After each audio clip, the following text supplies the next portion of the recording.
परेशान ना हो। जिस कुरान से तुझे मोहब्बत है वही कुरान तेरी मदद करेगा, वही कुरान तेरी मदद करेगा। तो रुखसत होके जब गई तो मुल्लानी ने छुपा के तोहफे बना के ऊपर कुछ और रख के नीचे छुपा के कुरान दे दिया और कहा ये मैं चाहती हूं कि ये तोहफा अपने घर जाके मेरी शागिर्द खोले। उसने कहा ठीक है। अपने घर जाके खोला, कुरान पढ़ने लगी। 2-3 बच्चे भी हो गए। वो ऑफिस में चला जाता, काम को चला जाता, ये कुरान पढ़ पढ़ के रो के कहती मालिक मेरे बच्चों को और मेरे शोहर को भी जन्नती बना दे, इसके दिल में इस्लाम की मोहब्बत डाल दे। मगर मियाँ कुछ अल्लाह को कुछ और ही मंजूर था। 3-4 बच्चे हो गए, 3 बच्चे, मगर फिर भी कोई बात नहीं। मगर बीमार शोहर हो गया। एक दिन जब चेकअप करा के आया तो घर में हाथ पैर नीचे को डाल के डिप्रेशन में रोने लगा। बीबी ने कहा क्यों रोता है, क्यों रोती है, बता क्यों रोते हो, बताओ क्या बात है मेरे सरताज। बोला बात यह है कि तुम कुछ दिनों में विधवा हो जाओगी और मैं बिल्कुल मर जाऊंगा।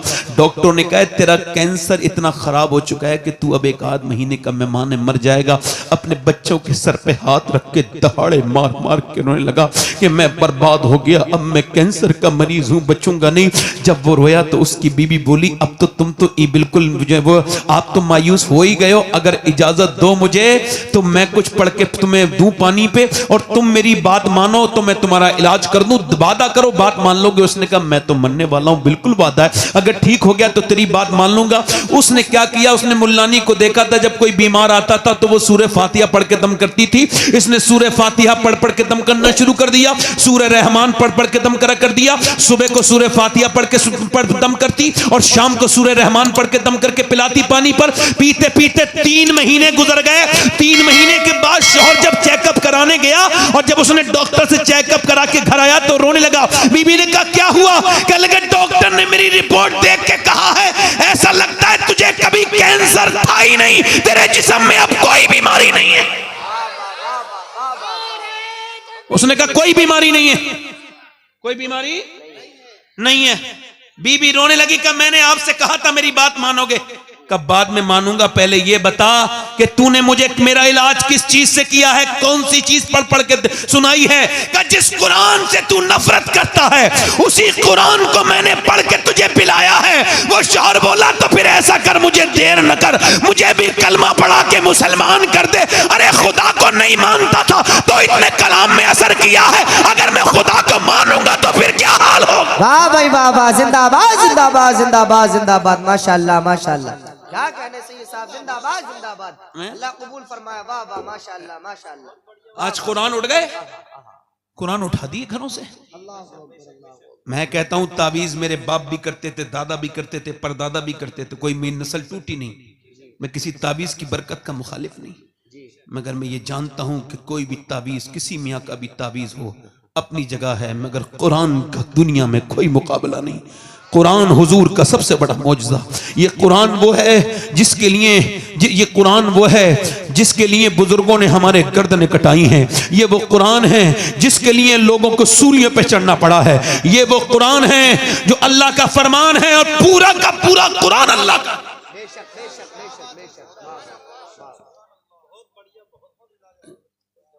पूरा कुरान अल्लाह का है। दिल लग रहा है आप लोगों, नहीं लग रहा? अल्लाह के रसूल की बेटी, जोर से बोलो सुभान अल्लाह। हजरत अली कहते हैं मेरी शादी होने वाली थी। किसकी शादी? और एक हमारे यहां भी शादियां होती हैं, हमारे यहां भी शादियां होती हैं। बैठ जा बेटे, बैठ जा, बैठ जा। आप ना देखें, मुझे बैठाने दें, कोई बात नहीं। असल में मैं आपको सही बताऊं कि अभी रात ज्यादा भी नहीं हुई है। बात यह है कि दिल लग रहा, आप लोगों को नहीं लग रहा है? बहुत अच्छी बात है, आपका दिल लग रहा है। अच्छा, आपका लगे ना लगे, मेरा लग रहा है। माशाल्लाह माशाल्लाह, अल्लाह का शुक्र है। मेरा तो रोज हुजूर की बातों में दिल लगता है। हजरत अली कहते हैं मेरी शादी होने वाली थी तो क्या तैयारी हुई?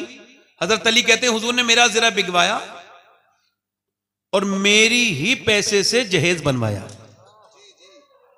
मेरे ही पैसे से जहेज बनवाया।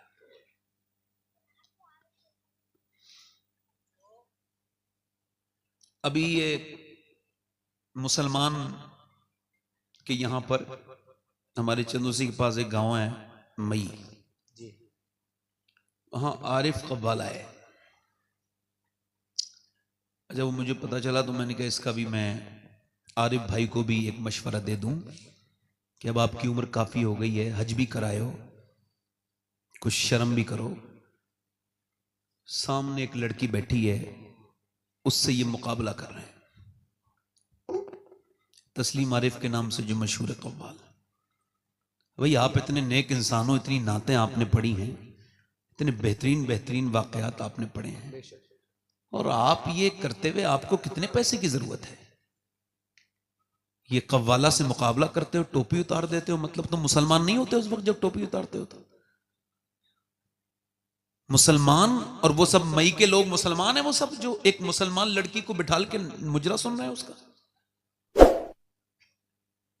मुसलमानों की ये शान है। अरे मुसलमानों की शान तो ये है, गैर मुस्लिम लड़की हुजूर के सामने आई, उसके सर पे दुपट्टा नहीं था, हुजूर ने फरमाया लो मेरी चादर ढक दो, सलमान फारसी से कहा मेरी चादर इसके सर पे ढक दो। अर्ज की हुजूर वो मुसलमान की बेटी नहीं है, गैर मुस्लिम की बेटी है, उसका सर इस लायक नहीं कि आपकी चादर रखी जाए। फरमाया वो है तो किसी मुसलमान की बेटी नहीं, मगर है तो किसी की बेटी। सलमान तू उसका सर ढक दे, अल्लाह तेरे गुनाहों को ढक दे। और तुम मुसलमान मई के तुम बेवकूफ हो, जहां जहां के कराते हो सबको कह रहा हूं, और जितने उस पर राजी हैं उन सबसे कह रहा हूं, और खास तौर से उन तस्लीम आरिफ से कह रहा हूं, मुसलमान हो, सुन्नी हो, हुजूर से इश्क रखते हो और बेहयाई करते हो सीधी सीधी, नाच गाने देखते हो सीधे सीधे। मेरी मां अम्मी आयशा कुरान पढ़ रही है, तवज्जो करो, कौन कुरान पढ़ रहा है? सिद्दीक की बेटी सिद्दीका, मेरे हुजूर की महबूबा बीबी सैयदा आयशा सिद्दीका। कहां कुरान कहां पढ़ रही है? मदीने में। कहां पढ़ रही है बोलो? और कुरान की आवाज छन छन के मस्जिद में आ रही है, हल्की हल्की हल्की हल्की। हुजूर ने पत्थर उठाया, जहां से आवाज आ रही वहां पत्थर लगाया, अंदर जाके फरमाया आयशा इतनी जोर से कुरान न पढ़ो कि बाहर आवाज जाए, इतनी जोर से कुरान न पढ़ो। अब मुझे बताओ, कुरान सुन जो रहे हैं वो सब उनकी औलादें हैं, वो उम्मुल मोमिनीन हैं, सारे मोमिनों की मां हैं। जो कुरान पढ़ रही हैं वो है जिसकी गवाही पाकी की कुरान देता है। सूने नूर जिसका गवाह है वो अम्मी सैयदा आयशा सिद्दीका। और सुने वो कौन है? वो सिद्दीक अकबर की बेटी हैं, मेरे नबी की बीबी हैं। उनकी आवाज आई तो मेरे नबी ने कबूल नहीं किया कि आयशा अगर कुरान भी पढ़े तो आवाज बाहर ना जाए। तो ये कव्वाली वाली क्या चीज है?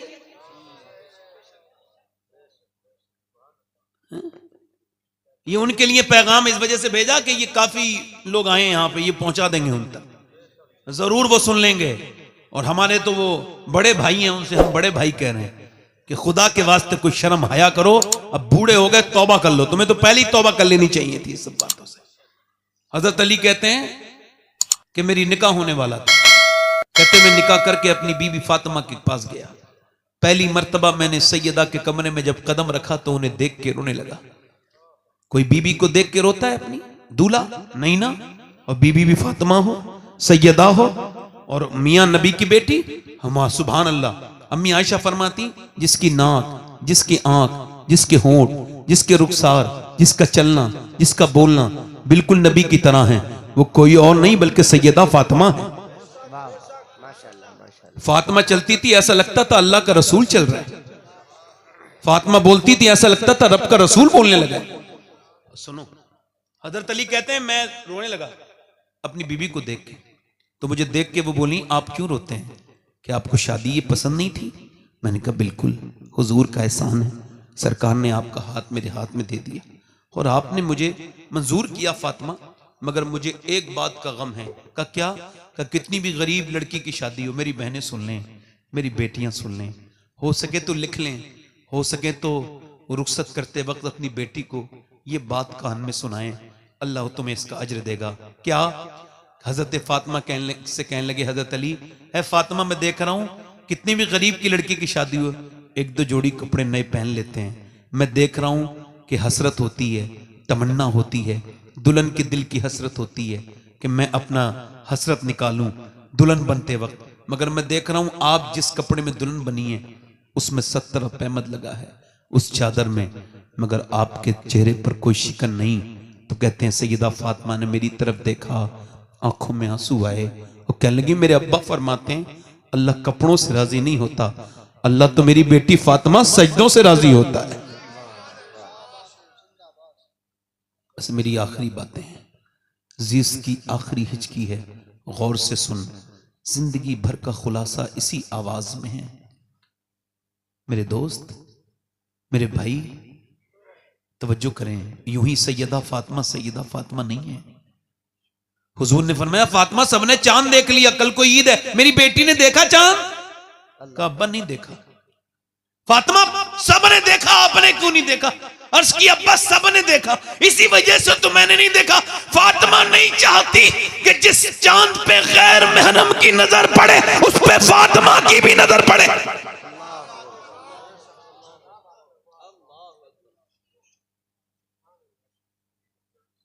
हुजूर की बेटी दुनिया से जा रही है, आखिरी बात सुन लो मेरी बहन सुन लो। दुनिया से वो जा रही है जिसने हसन हुसैन पाल के दिया दुनिया को, और हुजूर के बाद 6 साल 6 महीने तक दुनिया में रही। 26-27 साल की उम्र थी। हुजूर ने फरमाया जिसके दिल में मेरी फातिमा की मोहब्बत है वो जन्नती है, वो हाँ। दुनिया से जा रही हैं, रो रही है नबी की बेटी। हजरत अली कहते हैं मुझसे कहा आज मैं अपने अब्बा से मिल जाऊंगी। तो कहते हैं मैंने पूछा तो रोती क्यों है? अस्मा बिनते उमैस बैठी थी, हजरत अबू बकर सिद्दीक की बीबी। वो कहती मैं खादिमा थी उस दौरान। मैंने पूछा आप रोती क्यों है, क्या गम है आपको? कहने लगी और तो कोई गम नहीं, मौत का डर है? कहा नहीं, मैं सोच रही हूं जीते जी पर्दा किया है, इंतकाल के बाद जब मैयत चलती है ना तो मैयत पे जब चादर डालते हैं तो पता चल जाता है पेट कितना मोटा है, कितना पतला है, मैयत कितनी मोटी है, कितनी पतली है।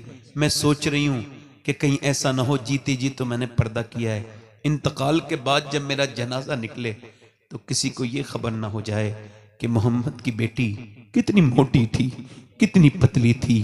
अल्लाह अकबर। मेरा इमाम बरेली से बोला जिसका आंचल न देखा मोह मेहर ने, उसे रिदाए नजाहत पे लाखों सलाम। सैयदा ज़हरा तैयबा ताहिरा जाने अहमद की राहत पे लाखों सलाम। ओ मेरी बेटियों, ओ मेरी बहनों, अपने घरों में कुरान शुरू कर दो वरना तुम्हारे बच्चे बर्बाद हो जाएंगे। इनको बचाओ, अपनी बेटियों को बचाओ। 6 साल की बच्चियों पर, 6 साल की बच्ची के सर पे दुपट्टा रख दो। मैं गारंटी के साथ कह रहा हूं और मुझसे लिखवा लो, मुझे थूक देना मेरे मुंह पर। 6 साल की बच्ची अगर हो और तुमने सर पर दुपट्टा रख दिया, मर जाएगी मगर अपना सर वो नंगा नहीं करा सकती। ये गैर मुस्लिम कह रहे हैं हमने मुसलमान लड़कियां कन्वर्ट करा ली, हमने मुसलमान लड़कियां छीन ली।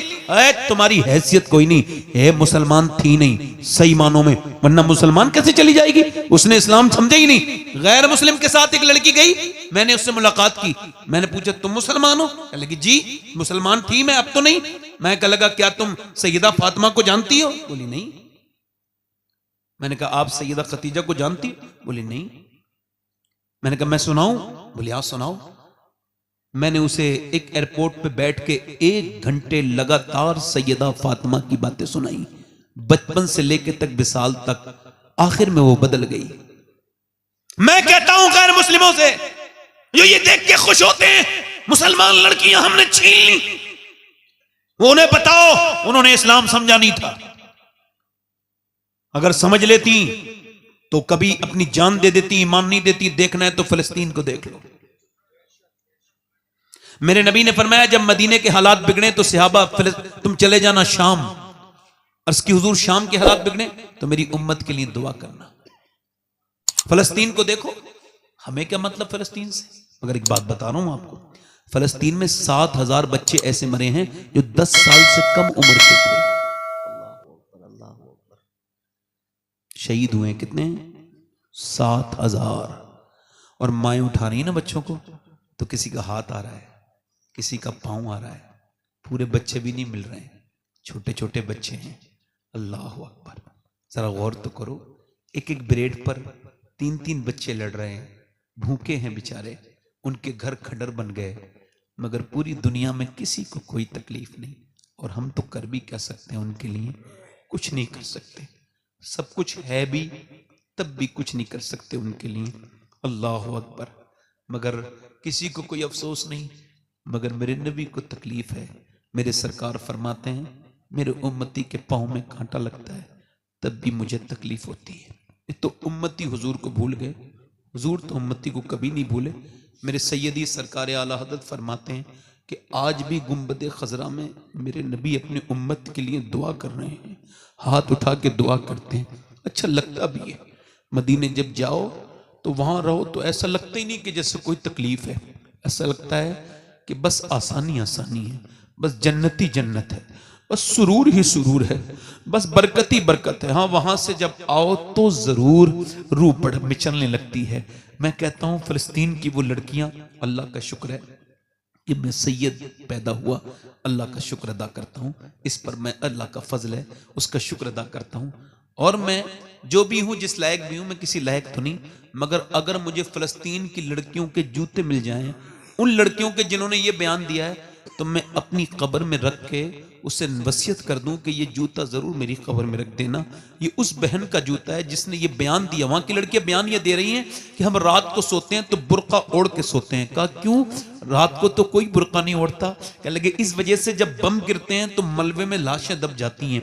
हम ये सोचते हैं जब हमारे घरों पे बम गिरे और सुबह को जब हमारी लाशें निकलें तो वो बेपर्दा नहीं होनी चाहिए, उस पर पर्दा होना चाहिए। मैं ये बात अपनी बेटियों को बता देता, उन बेटियों को बता देता जिन्हें कॉलेजों में रह के अब पर्दे से नफरत हो गई, जिन्हें चार दीवारी से घुटन होती है। मैं अपनी उन बहनों से कहता जिन्हें दुपट्टा सर पे रखने में जब वो बेइज्जती का एहसास होता है, मैं उन्हें बताता अपनी बहन बेटियों को, उनके जो वो कहती है हम मॉडर्न कैसे रहेंगे अगर सरों पे दुपट्टा रखेंगे। मैं कहता हूं मेरी बेटियों, खुदा के वास्ते वापस आ जाओ, कयामत का दिन होगा, नबी की बेटी होगी, कैसे हुजूर को जवाब दोगी, कैसे हुजूर की बेटी को जवाब दोगी? बताओ। मैं पूछता हूं तुमसे, और मैं आपसे भी पूछता हूं नौजवानों, जरा आपसे भी जरा पूछने लगा हूं, अपनी बहन बेटियों को आपने भी कभी नहीं समझा, कभी गौर नहीं किया? आखिरी बातें मेरी ये हैं जो कि मैं अपनी तकरीर के खात्मे पर हमेशा करता हूं कि मेरे दोस्तों तौबा कर लो, और मेरी बहनों आप भी आज तौबा कर लो, भी वक्त है। मैंने अपने हाथों से अपने ताया को दफन किया और मैंने अपने सामने अपने अब्बा को दफन होते देखा। मैंने अपने रिश्तेदारों को, मुझ पर यह राज खुल चुका है कि मैं भी मर जाऊंगा, और मुझ पे इसमें कोई अभाम नहीं है, मुझे कोई मुझ पर खुली खुली बात है। जब मैं पैदा हुआ था तो मौत का अलार्म बज गया था। इकबाल ने कहा था हर एक मकाम से आगे मकाम है तेरा, हयात ज़ौक़े सफर के सिवा कुछ और नहीं, रोज सफर है मेरा। मैंने कितनों को मरते देख लिया। कुछ लोगों को इल्म हो जाए तो तकब्बुर हो जाता है, कुछ लोग ज्यादा दौलत पा जाए तो तकब्बुर कर लेते हैं, डरते नहीं अल्लाह से। नहीं कह रहा हूं जो नहीं डरते। एक बार मैं कुछ खराब पीरों के खिलाफ बयान कर रहा था तो कुछ अच्छे पीरों को बुरा लग गया, तो मैं समझा यार ये इसका मतलब ये भी इसी में मुलव्विस है। मैं कहता हूं डरना, मेरे हुजूर की हदीस सुनिए, अल्लाह के रसूल फरमाते हैं मेरी नजर में सबसे खतरनाक जगह कब्र है। सबसे खतरनाक जगह किसकी नजर में? हुजूर की नजर से कुछ छुपा है? जब ना खुदा ही छुपा तुम पे करोड़ों दुरूद। हुजूर की नजर से कुछ छुपा है? जब ना खुदा ही छुपा। हाँ, उमर फारूक आजम, सब कह दो रदी अल्लाह तआला अन्हु, सब कह दो। हजरत उमर, हुजूर ने फरमाया मेरे बाद नबी होता तो उमर, मेरे बाद नबी होता तो, जल्दी बोलो, मेरे बाद नबी होता तो उमर होता। आदि दुनिया के बादशाह उमर की तरह हाकिम न पैदा हुआ उनके बाद, न होगा कयामत तक। उमर वो है, उसके इल्म का हाल यह है कि 28 आयात कम से कम उसकी मर्जी की कुरान में मौजूद है। उमर वो, मेरे नबी ने फरमाया मेरे उमर से शैतान डरता है। मेरे नबी ने फरमाया अल्लाह फख्र फरमाता है अरफात के मैदान में मेरे सहाबा पर, और बिलखुसूस मेरे उमर पे फख्र फरमा रहा। उमर के जब तलवार वो मारा गया, चाकू, आंत फट गई, दूध पिया, आंत से निकल गया, और जब आंत से निकला दूध, आपने कहा मौत करीब है, मेरे सर जमीन पे रख, नहीं रखा। अब्दुल्ला बेटे मेरा सर जमीन पे रख दे, नहीं रखा। अब्दुल्ला सर जमीन पे रख दे, नहीं रखा। बेटे मेरा सर जमीन पे रख दे। तो जब सर जमीन पे रखा तो उमर ने अपनी नाक मिट्टी में रगड़ी मदीने की, और कहने लगे ऐ अल्लाह, लोग कहते हैं उमर ये है, उमर वो है, मगर उमर तो तेरी बारगाह का मुजरिम है, मोहताज है। अगर आज तूने उमर को ना बख्शा तो उमर बर्बाद हो जाएगा। मेरी मौत का वक्त है और मैं तुझसे मिलने ही वाला हूं, मुझ पे करम कर दे, मुझे माफ कर दे।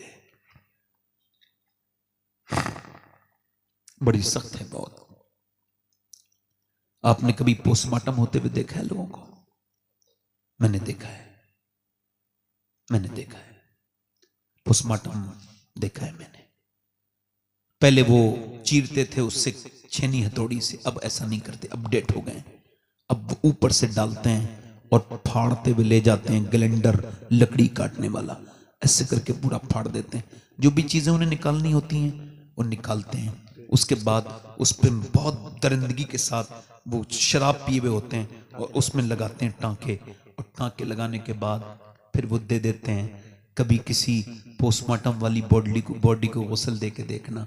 मैंने जिंदगी में कई बार ऐसा किया है। जब जब किया है मैं गुस्ल देता हूँ मुर्दों को, अल्लाह का शुक्र है। उसकी वजह क्या है? जब मेरे दिल पे मैल बढ़ जाता है तो उसका मैल हटा के अपने दिल का मैल हटा लेता हूँ। तो वो जो है ना, वो अब तवज्जो करो, गौर करो मेरी बात पर। अब क्या हुआ कि उसको फाड़ दिया। हुजूर फरमाते हैं जब मुर्दे का हाथ पकड़ता है ना गुस्ल देने वाला, तो मुर्दा कहता आराम से उठा, तेरे उठाने से बड़ी तकलीफ होती है। या जब मुर्दे के हाथ उठाने से तकलीफ होती है तो मुझे बताओ, आपसे पूछना चाहता हूं कि जब वो उसको चीरते होंगे, पोस्टमार्टम करते होंगे तो कितनी तकलीफ होती होगी। दुआ करो, ऐ अल्लाह हम दिन रात सफर में रहते हैं, हमें पोस्टमार्टम वाली मौत से बचा लेना, अपनी रहमतों वाली मौत देना। मौत तो वो बेहतरीन मौत है कि जिसके वक्त मैं कलमा पढ़ रहा हूँ। बेहतरीन मौत तो वो है कि जब रूह निकल रही हो तो सामने गुम्बद खजरा हो। ये क्या मौत है? इधर मर गए, उधर मर गए, बगैर रब को पहचाने मर गए। कभी सोचा, कभी गौर किया, कभी गौर किया आपने? एक औरत मूसा अलैहिस्सलाम के जमाने में एक आदमी के पास आई, कहने लगी मेरे बच्चे बीमार हैं, आप मुझे कुछ दे सकते हैं? उस आदमी ने कहा मैं तो तुझ पे नजर रखे हुए था, तेरा शौकीन हूं, तू रात गुजार दे, मुझे हर रात नई औरत चाहिए, तू आज रात आ जा, तुझे दे दूंगा। उसने कहा मैं अपना जिस्म बेचने नहीं आई हूं। चली गई, फिर वापस आई, कहने लगी कुछ दे दे, बच्चे मेरे भूखे इतने हैं, उनके मुंह से झाग निकल रहे हैं, मेरे बच्चे बेहोश हो रहे हैं, कुछ दे दे। उसने कहा मैं रात को आ जाऊंगी, जो तेरा दिल चाहे कर लेना। वो रात को आई, बच्चों को खिला के कमरे में बैठी थी। इसने उसके हाथ लगाना चाहा, जैसी हाथ लगाया ना ये कांपने लगी। इसने कहा कांपती क्यों है? ड्रामा करती है, पैसे नहीं मिले? कहने लगी पैसे सब कुछ नहीं होते, और फिर का ईमान भी कुछ होता है। का क्या मतलब? का जब मैं नमाज पढ़ती हूँ, सजदा करती हूँ, तब भी अल्लाह देखता है, और जब मैं तुझसे जिस्म बेच रही हूँ तब भी मेरा मालिक देख रहा है। और मैं अपने मालिक से यही कह रही हूँ, ऐ मेरे बेपनाह ताकतों वाले, अगर मैं मां ना होती, बच्चे मेरे भूखे ना होते, तो कभी जिस्म न बेचती। हुजूर फरमाते हैं ऐसी फूट के रोई, ऐसी फूट के रोई कि रोना तो उसका था मगर दिल पे असर उसके हो गया। अल्लाह बड़ा करीम है, बड़ा अल्लाह कदरदान है अपने बंदों का। अल्लाह ने उसका दिल बदल दिया। अल्लाह ने जब उसका दिल बदला तो उसकी आंखों के आंसू नीचे को गिरे, तो वो बोला मैं तुझे अपनी बहन बनाता हूं, ले ये ले। उसने पैसे दे दिए सारे, चली जा, तूने मेरा दिल बदल दिया। सजदे में गिर के बोला मालिक एक बार आई थी, हाथ नहीं लगाया, कैसी डरती थी, मैंने तो कितनी इज्जतें लूटी हैं, मैं तो कितना लुटेरा हूं। ऐसा रोते रोते सो गया। सुबह को दरवाजे पे दस्तक हुई, इसकी आंख खुली, दरवाजा खोला, सामने बुजुर्ग खड़े थे। कहा आपका नाम? कहा आप पहले बताएं किसका घर है ये? कहा मेरा ये नाम है। तो सामने खड़े होने वाले मुस्कुराए, बोले मैं अल्लाह का नबी मूसा हूं, और अल्लाह ने तुझे सलाम कहा है, अल्लाह ने तुझे सलाम कहा है, मैं अल्लाह का नबी मूसा हूं। उसने कहा मूसा कोई देख लो, कोई नेक आदमी को भेजा होगा सलाम, मैं तो इस इलाके का सबसे बड़ा बदतमीज इंसान हूं। कहा तूने कोई नेकी की है? कहा एक नेकी की, एक औरत मजबूर थी, उसे अल्लाह के लिए छोड़ दिया। कहा तो सुन, मेरा अल्लाह फरमाता है कि तू तो इतना रोया तेरी आंखें भीग गई। अल्लाह फरमाता है तेरे आंसू अगर इतने हो कि बिल्कुल जमीन आसमान के बराबर तेरे गुनाह हो, मगर इतना रो ले तेरी आंख का आंसू ढलक के गाल तक आ जाए, मैं सारे गुनाह तेरे माफ कर दूंगा। वो बोला क्या अल्लाह ने मुझे माफ कर दिया? हाँ। फिर तो तड़प तड़प के रोया, अल्लाह पूरी जिंदगी गुनाह किए थे मगर इतना गुनहगार एक बार में बख्श दिया। वो बेहतरीन बख्शने वाला है, वो फजल करने वाला है, वो रहम करने वाला है। मुल्ला रूम कहते हैं एक औरत एक आदमी एक चूड़ी पहनाने वाला था, औलाद नहीं थी, एक बच्चा खरीद दिया उसने, बच्चा खरीदा, ले लिया उसने पाला। 20 साल के बाद अपने घर आया, काम करते करते रोज आता था, मगर 20 साल हो गए थे उस लड़के को बड़ा होने थे। तो घर आया, बीबी ने कहा दरवाजा नहीं खोलना। कहा क्या हुआ? कहा दरवाजा नहीं खोलना। कहा बात तो बता, कौन सा गुनाह करके आए हो आप? कोई गुनाह नहीं। कहा सही बताओ। कहा एक गुनाह किया, आज एक लड़की को चूड़ी पहना रहा था, उसका हाथ पसंद आ गया, मैंने पकड़ लिया था थोड़ी देर और थोड़ा सा हाथ फिराया उस पर, मगर फिर याद आया अल्लाह देख रहा है तो छोड़ दिया। कहा अंदर आ जा, मैंने जिसे ना अपना बेटा बना के पाला है, वो जिसे हम पालते हैं बेटा बना के, उसने आज मेरा गलत तरीके से हाथ पकड़ लिया था।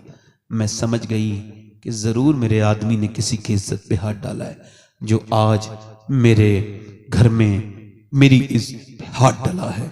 वो रो के, मुल्ला रूम कहते हैं वो आदमी रोया और रो के बोला मालिक मेरी बेटियों की, मेरी बहनों की हिफाजत कर ले। मैं कहता हूं मेरे दोस्तों तौबा कर लो, एक आंसू बहाओ उसके सामने। आंसू आपका 1 रुपए का भी नहीं बिकेगा, बेचिए देखना, 3 का पीपा बिक जाएगा, मगर आंसू नहीं बिकेगा। अल्लाह फरमाता है मैं बहुत महंगा खरीदता हूं, एक आंसू में जन्नत दे देता हूं, एक आंसू में। आंसुओं का बेहतरीन कदरदान अल्लाह है, बख्शने वाला है। आपको इसी वजह से पैदा किया है कि आप उसकी इबादत करें, उसके सामने रोएं। और आज बता रहा हूं पूरी जिंदगी 2 लफ्जों में बयान करके जा रहा हूं। हजरत इमाम हसन बसरी से किसी ने पूछा दीन समझा दें 2 लफ्जों में, तो उन्होंने कहा कि अल्लाह के सामने रोने का नाम दीन है, बंदों के सामने मुस्कुराने का नाम दीन है। उम्मीद की आपसे मैंने बदलेंगे। अपने बताओ हुजूर के नाम पे कितने लोग गर्दन कटा सकते हैं? दोनों हाथ रख के बताएं। एक दूसरे की तरफ न देखना, मुस्कुराना नहीं, नीचे हाथ कर ले। बात न करना आपस में, बात जो गर्दन कटा सकता है कुछ भी कर सकता है। कितने लोग ऐसे हैं जो गर्दन भी कटा देंगे और आज से हुजूर के नाम पे पूरी दाढ़ी भी रखा लेंगे। इस महफिल में खड़े हो जाएं, खड़े हो जाएं। वो लोग जो दाढ़ी रखाएं वो खड़े हो जाएं। नहीं, सिर्फ वो लोग जिनके दाढ़ी पूरी नहीं हो, बाहर निकल के आ जाओ, दोनों बाहर निकल के आ जाओ। आप भी आ जाओ, आ जाओ, आ जाओ। आप एक दूसरे को मत देखो। जब मैं मरूंगा तो कोई मुझे नहीं देखेगा, कोई कब्र पे नहीं लौटता। जो आप देखते हो किसी को, जिसके दाढ़ी कटी भी हो या मुंडी भी हो, बाहर आ जाए। जो मदरसे का बच्चा हो वो ना खड़ा हो, नहीं तो इनके तो निसाब में। आप आ जाओ, बैठो। आपके दाढ़ी पूरी है? अच्छा पूरी नहीं है तो आ जाओ, कटी भी है तो आओ, बाहर निकल के आओ। देखो एक दूसरे की तरफ ना देखो, सब इधर देखो। कब्र के अंदर ये 3 लड़के आ गए, इधर आ जाओ। शुक्रिया भाई, जज़ाकल्लाह, अल्लाह आपको बदला देगा। इधर देखो, कब्र में सब मिट्टी डाल के आएंगे नहीं? तो जिन्हें कब्र के बाहर रहना है उसे दिल में मत रखो, ये दाढ़ी उसकी सुन्नत है जो कब्र में तशरीफ लेकर के आएंगे। कोई 5वां आशिक़ रसूल है?